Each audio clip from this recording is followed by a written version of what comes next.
आजकल कोई पूजा पाठ भी दिखावे के लिए हो गई है। आजकल पूजा पाठ करो तो दिखाव ज्यादा है, बल्कि शास्त्र कहते हैं भोजन, भजन और शयन ये हमेशा पर्दे के अधिकारी होते हैं। आप भोजन करने बैठो तो उस पर्दे में रह करके भोजन करो, किसी को दिखना नहीं चाहिए,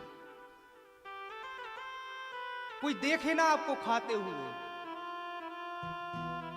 भजन करो, पूजा पाठ करो तो पर्दे में रह करके करो, कोई देख ना ले कि हम कितनी पूजा करते हैं। अरे जिसको दिखाना है उसको दिखाओ, भगवान को दिखाओ, दुनिया को क्या दिखाना है। और शयन, आराम करो तो पर्दे में रह करके आराम करो, ना जाने हम सो जाएं तो किस अवस्था में पड़े रहें। और ये मैं कोई ऐसी दंत लिखी हुई बातें नहीं कह रहा हूं, ये महाभारत से जुड़ी हुई बातें हैं। भोजन के विषय में जब दुर्योधन कहता है अपने मामा शकुनी से, मामा ये भीष्म पितामह हमारा अन्न खा रहे हैं, हमारा खाते हैं, लेकिन इनको क्रोध क्यों नहीं आ रहा है? अभी भी पांडवों के प्रति इनका प्रेम है, पांडव इतना बाणों की बारिश कर रहे हैं, लेकिन इनको अभी भी गुस्सा क्यों नहीं आ रहा, क्रोध क्यों नहीं आ रहा है?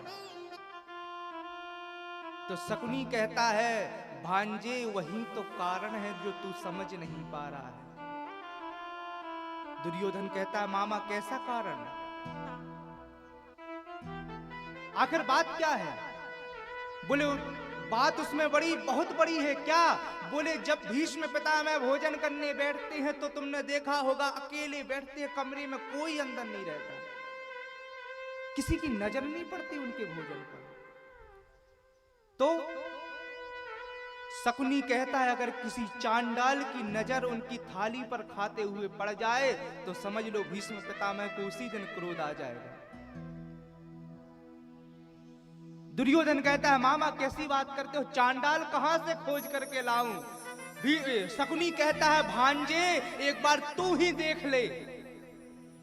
अब तो बड़ा क्रोधित हो गया दुर्योधन, है मामा तुम हमको चांडाल बोल रहे हो, हम चांडाल है क्या?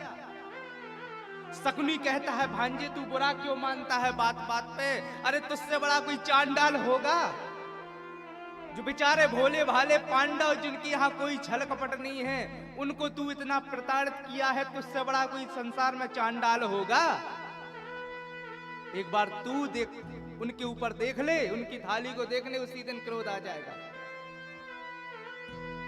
अरे तुझे विश्वास नहीं होता, एक बार आजमा के तो देख ले। और महाराज जैसे ही थाली को खाते हुए भीष्म पितामह की देखा, उसी दिन अर्जुन पर भीष्म पितामह को क्रोध आ गया।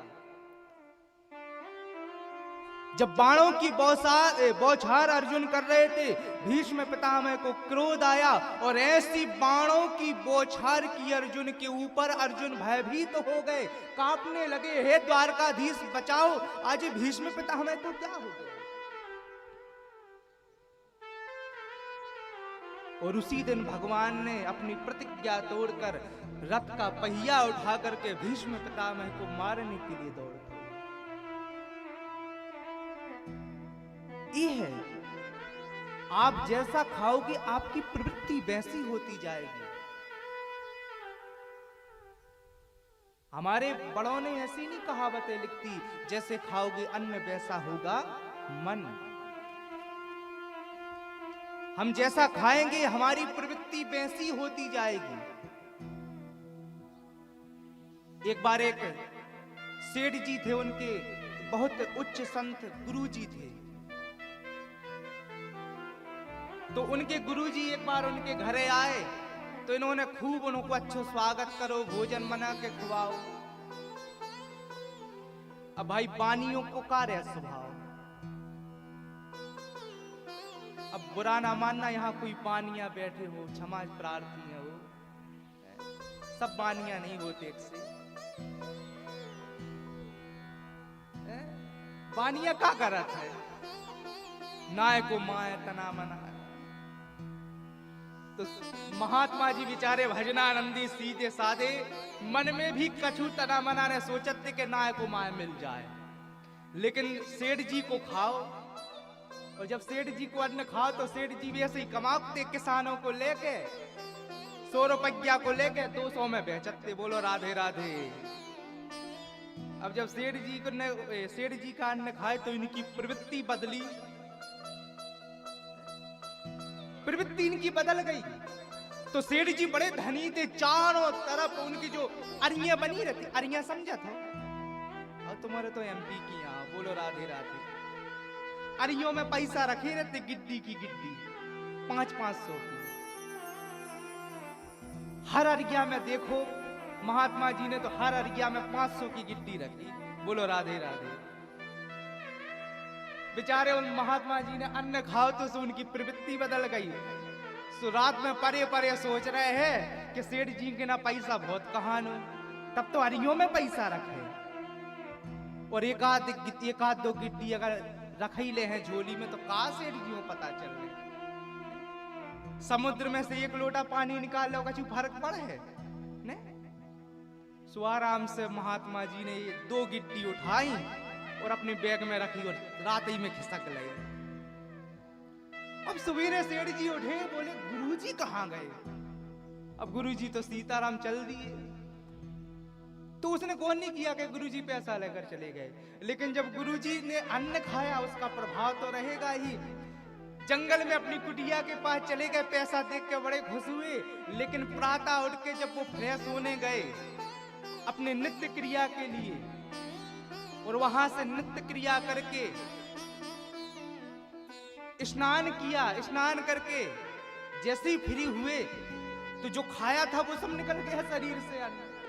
तो अब सोचने लगे, अरे राम राम राम, हमने कितना बड़ा पाप कर दिया। बताओ हमारी प्रवृत्ति हो कैसी गई। हमने तो ये स्वप्न में भी नहीं कभी सोचा कि हम को धन ले गए, और बताओ हम सेठ जी के नाम से पैसा चुरा लाए। बड़े दुखित हो गए, और वो पैसे लेकर के तुरंत सेठ जी के यहाँ पहुंचे। सेठ जी ने देखा, अरे गुरुजी कहाँ चले गए थे, हम देखते रहे आप दिखे ही नहीं हमको। बोले ये पकड़ तेरे पैसे, और आज से तू मुझे कभी बुलाना मत, ना मैं तेरे यहाँ कभी आऊंगा। क्यों गुरुजी? अरे तेरा मैंने अन्न खाया तो मेरे अंदर भी तेरे जैसी प्रवृत्ति आ गई, इसलिए खान पान, इसलिए तो कहते हैं खान पान सुधारो, जो कछु मिले वही ने खाओ। आजकल तो भैया कछु मिले वही खा रहे, और पनवेश्वरी आजकल तो और भी कहा चलन लगे, बर्गर पिज्जा अध कच्चो। हमारे शास्त्रों में अध कच्चा खाना निषेध है। फल है या तो कच्चा खा लो या फिर पूरा पका, आधो कच्चों ने खाओ चाहिए, लेकिन आजकल अध कच्चो ही खा रहे के नहीं।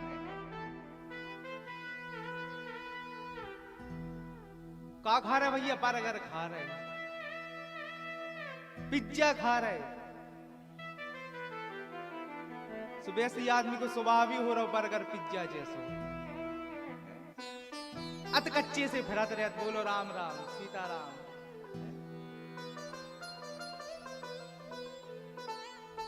अच्छा अनुभव करो, ये जो खात हैं, आप आधा कच्चा खाना खा लो, आपको बहुत ज्यादा आलस आएगा। बासा खाना खा लो, बहुत ज्यादा आलस आएगा। बासी रोटी खा लो, इतनी नींद है ने, वह नींदैया है ने जग हो, खाली मुंह बाउत रहो दिन भर। बोलो राधे राधे।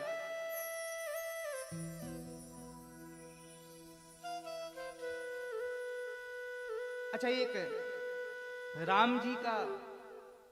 राम जी की जब बारात गई थी तो उसकी मुझे थोड़ा सा याद आ गया। राम जी की जब बारात गई तो वहां पर भोजन में क्या परोसा था? राम जी की जब बारात गई तो वहां पर भोजन में क्या परोसा गया, किसी को पता है? जब पहली पंगत भई थी जनकपुरी में, अयोध्या